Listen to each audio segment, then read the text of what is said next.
नमस्कार फ्रेंड, देखिए आज का पहला प्रश्न है, निम्नलिखित में से कितनी संख्याएं, मतलब ये जो दिया गया है ये नीचे है, 132 से विभाज्य है।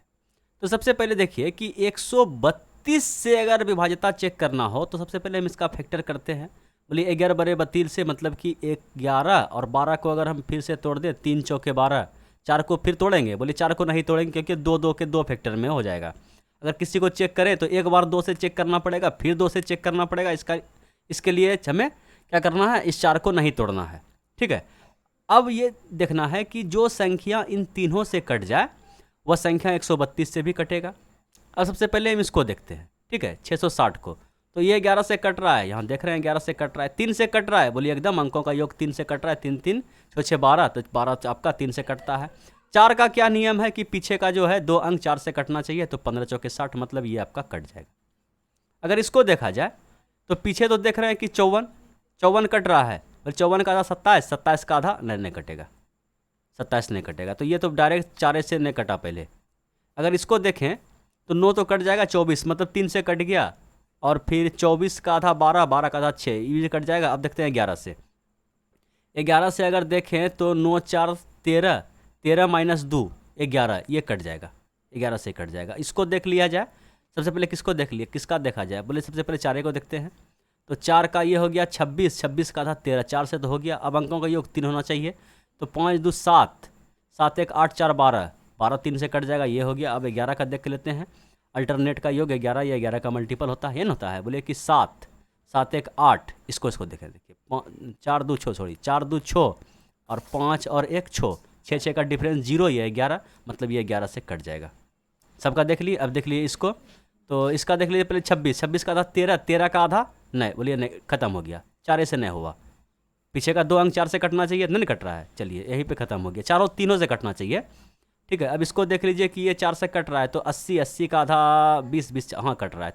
3 अंकों का योग 3 होना चाहिए, तो 8 और 1 9 9 9, समझ पा रहे हैं। एक डिजिटल सम लगाते हैं।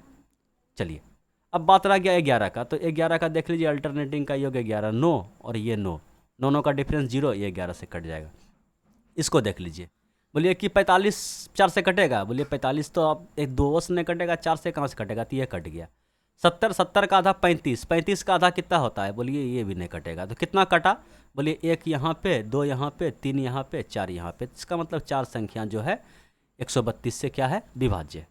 बोलिए कोई दिक्कत, बोलिए कोई दिक्कत नहीं है गुरुजी। चलिए अगला क्वेश्चन देखिए कि 45 रुपया प्रति केजी के मूल्य वाली चावल की एक किस्म के साथ एक निश्चित मूल्य वाली चावल की एक दूसरी किस्म इतना के अनुपात में मिलाई जाती है। तो ये अनुपात कहाँ लाते हैं हम लोग, बोले अनुपात को यहाँ लाते हैं नीचे में। ये अनुपात फाइनल एलिगेशन लगाने के बाद अनुपात आता है, तो अनुपात को देखें तो ऊपर में दे दिया है। बोले गलत काम किया है ना, अनुपात को हम नीचे में रख लिए। एक पहला जो मिलाया है उसका दाम है 45 रुपया, दूसरा का दाम हमसे पूछा होगा। ठीक है, यही होता है क्वेश्चन, मिलाई जाती है। इस प्रकार बने मिश्रण का मूल्य 50 रुपया।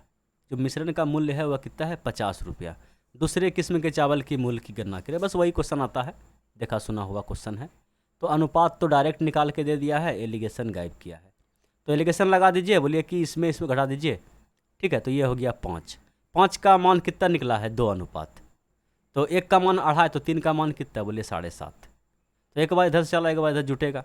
समझ पाए कि कितना में 50 घटाइएगा जो इतना आ जाए, बोले कि 57.5 में घटाइए 50, 7.5 आ जाएगा। तो दाम कितना निकल गया, डायरेक्ट आँख कान बंद करके बोलिए ये। इस टाइप का कम से कम सैकड़ों वीडियो मेरे यूट्यूब चैनल पे पड़ा हुआ है, आप देखिएगा। एक में समझ में नहीं आया, दूसरे में समझिएगा, दूसरे में समझ में नहीं आ गया, तीसरे में समझिएगा। उसके बाद भी अगर समझ में नहीं आता, आपको वीडियो नहीं मिलता है, तो आप किसी वीडियो में कमेंट कीजिएगा, बोलिएगा ऐसा ऐसा दिक्कत है। ठीक है, उसमें उस कमेंट में आपको 3 4 वीडियो का लिंक दे देंगे, और आप किसी एक वीडियो को देखिएगा, फिर मास्टर बन जाइएगा। ठीक है, चलिए अब बढ़ते हैं अगले प्रश्न की ओर। अगला प्रश्न ये रहा आपके स्क्रीन पे, इसको भी देख लिया जाए। प्रश्न क्या है, प्रतिमा और दीक्षा एक टाइपिंग कार्य को क्रमशः 10 घंटे और 15 घंटे में अलग अलग पूरा कर सकती है।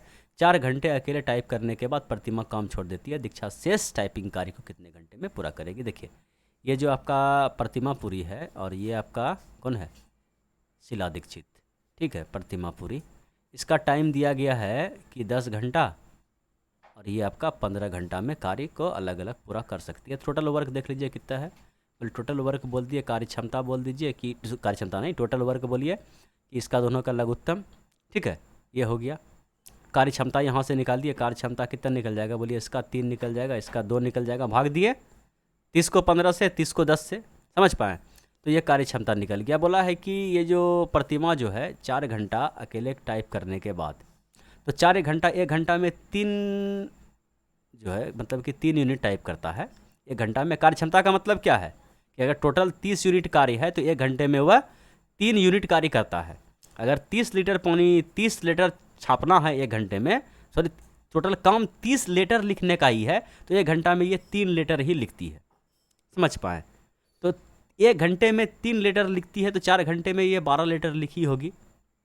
ठीक है, खोज खोज के तो 12 लीटर अब लिखा गया है, तो बचा कितना, बोलिए 18 लीटर। अब आ गया डी का पारी, ये 1 घंटे में 2 लीटर खोज खाज के लिखती है, आधा घंटा में 1 लीटर खोजती है। तो 2 घंटे में अगर ये मतलब 1 घंटे में ये 2 लीटर खोज के लिखती है, तो 18 लीटर लिखने में इसको कितना घंटा लगा होगा, बोले 9 घंटा। समझ पाए, बड़ा सिंपल सवाल था, कोई दिक्कत तकलीफ परेशानी नहीं होना चाहिए।